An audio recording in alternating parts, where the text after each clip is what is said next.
We just got confirmation that Apple's Ultra iPhone is coming, but probably not when you think it is, and it's probably not going to look like what you think it's going to look like. So in this video, I'm going to explain all the different things that have changed in terms of the leaks, and we're going to see what the new 15 Pro models are coming with, because we just got a bunch of leaks in terms of that as well. So let's get started. First off, I want to remind you guys of Mark Gurman's leak back in September that the iPhone 15 Ultra could replace the Pro Max model next year, which is now this year in 2023. However, he just came back with a new Power On newsletter saying that Apple is now considering a new high-end iPhone alongside the Pro and Pro Max. So what that means is that we're gonna have a Pro model, a Pro Max, and a new high-end Ultra model. So it's not going to replace the Pro Max, it's going to be in addition to it.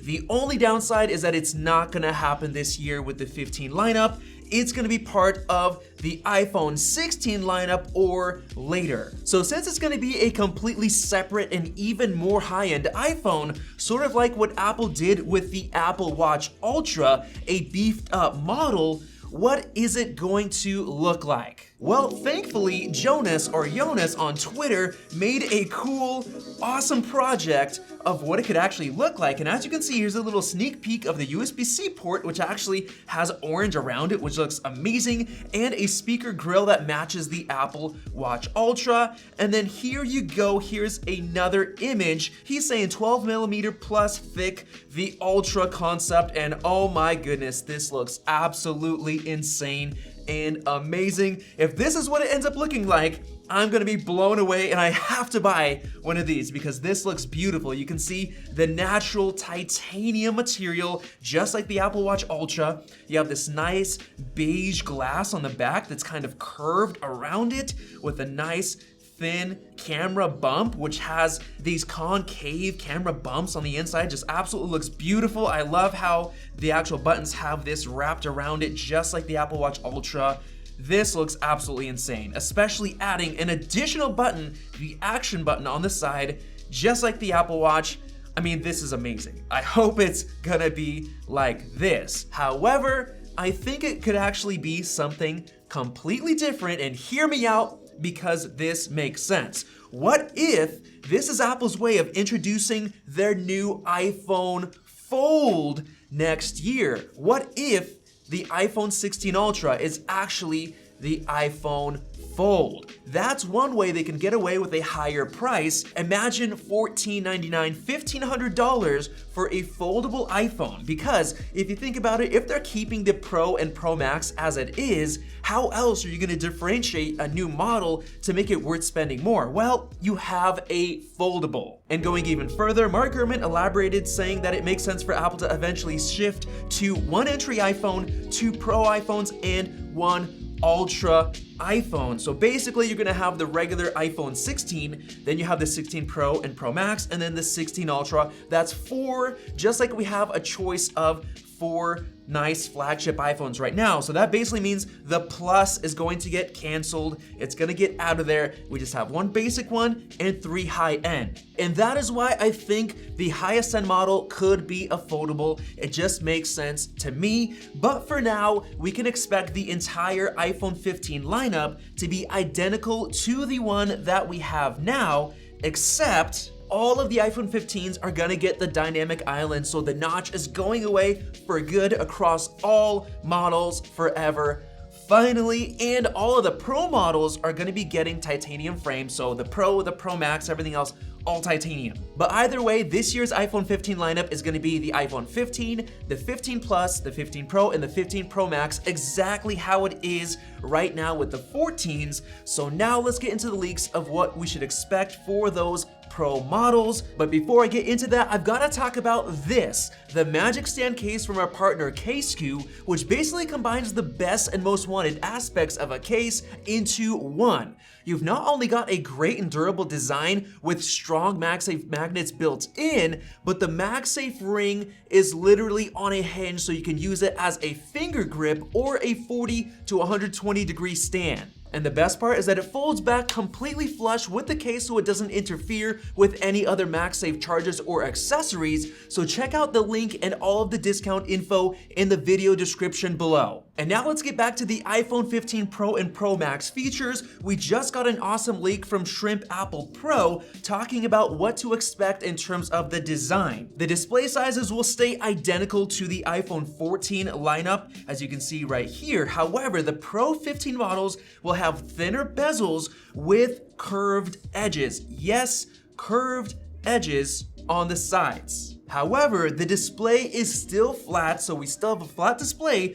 only the bezels will curve. But the most interesting part that he added was that the source described that the iPhone 15 Pro Max is very beautiful with the thinner bezels and curved edges, creating the same effect like on the Apple Watch. But then it gets a little bit confusing because Joe Rosignol added up a couple of the features that we should expect, saying we should expect curved bezels like the iPhone 10 to 11 Pro with even thinner bezels like the Apple Watch. However, a flat frame on the side, just like the iPhone 12 Pro or newer, with a titanium frame like on the Apple Watch Ultra. So how can you explain that? Well, so check out my renders that I created with Renders by Shailesh. As you can see right here, you have only the bezels that will curve while the display is flat. So if you look closely, you have a flat glass panel. Just imagine this also the same on the front. However, where it gets closer to the bezels or the sides, that's where the glass curves so that you still have a flat titanium side or frame. This is exactly what I think it could look like, but then imagine this being on the front, of course. Another good example is LD Vova, who made these renders showing that you have a flat frame, but the actual glass curves. Now, in my opinion, you're not gonna have this squarish glass camera bump. It's gonna be all flat, but the glass is what curves into the flat side. So you can see these images here, and this is an actually really cool effect. You can see on the front, the glass curves into a flat display, and on the back. This is basically exactly what Apple did with the iPhone 4. As you can see in this image, you have flat sides frame, and you have protruding glass on the front and the back, and it's curved just like that. I imagine Apple's gonna bring that back to the iPhone 15 Pro models for the new design. But now let's get into some of the other features, including the performance and how it's gonna compare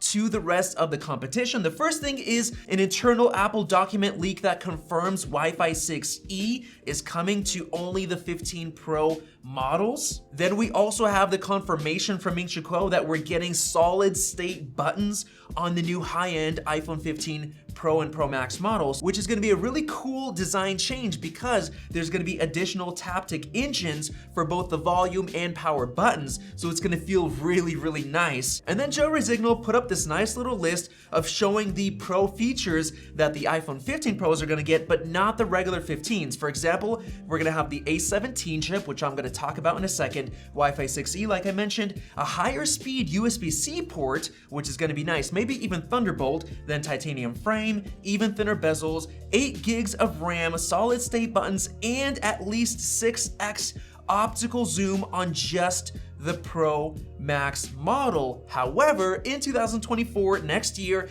even the iPhone 16 Pro regular model is gonna be getting that periscope lens, which is gonna be awesome. And now let's get into some performance benchmarks comparing the A17 that we're gonna get to the brand new S23 Ultra with the Snapdragon 8 Gen 2. The issue with the new S23 Ultra is that even though peak performance for graphics is higher, as you can see right here in 3D Mark Extreme, all the way up there beating the 14 Pro Max, the actual stability is worse because as you can see, the low is much worse than Apple's iPhone 14 Pro Max. Right here, you can see it overheats and clocks down, which is a really bad sign for the Samsung and a good sign for the iPhone. Now, Dame Tech also did Genshin Impact FPS tests, and as you can see, the average was 53.7 FPS, which is actually quite bad.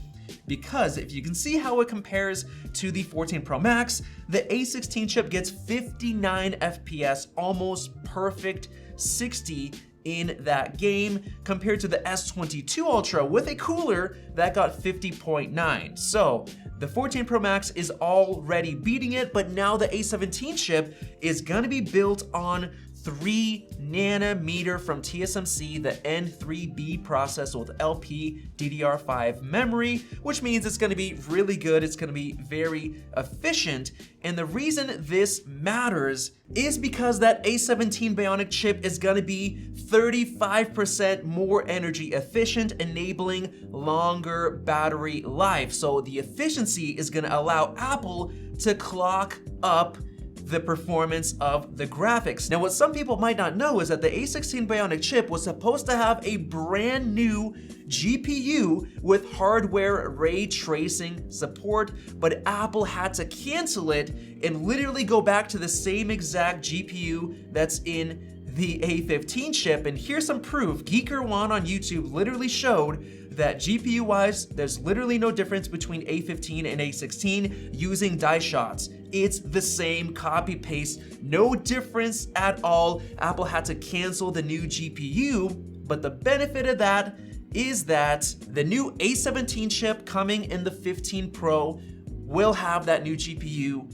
and it will be based on TSMC's new 3 nanometer process. So it's the perfect combination, because the reason they canceled it was because the A16 new GPU was getting too hot, leading to bad battery life and bad thermal throttling, but 3 nanometer fixes that. So the new A17 chip is gonna be killer. It's gonna be a huge upgrade for performance and efficiency. And of course, we have those new renders by Shailesh that I showed you. The design is gonna be amazing on the new Pro and Pro Max models. And then next year, we're hoping for that new Ultra iPhone, which might even be a foldable. So hopefully you enjoyed this video and these new leaks. If you did, let me know down in the comment section below if anything stood out. Definitely click the circle button to subscribe for more videos like this one, and check out one of those two over there. Thanks for watching, and we'll see you in the next video.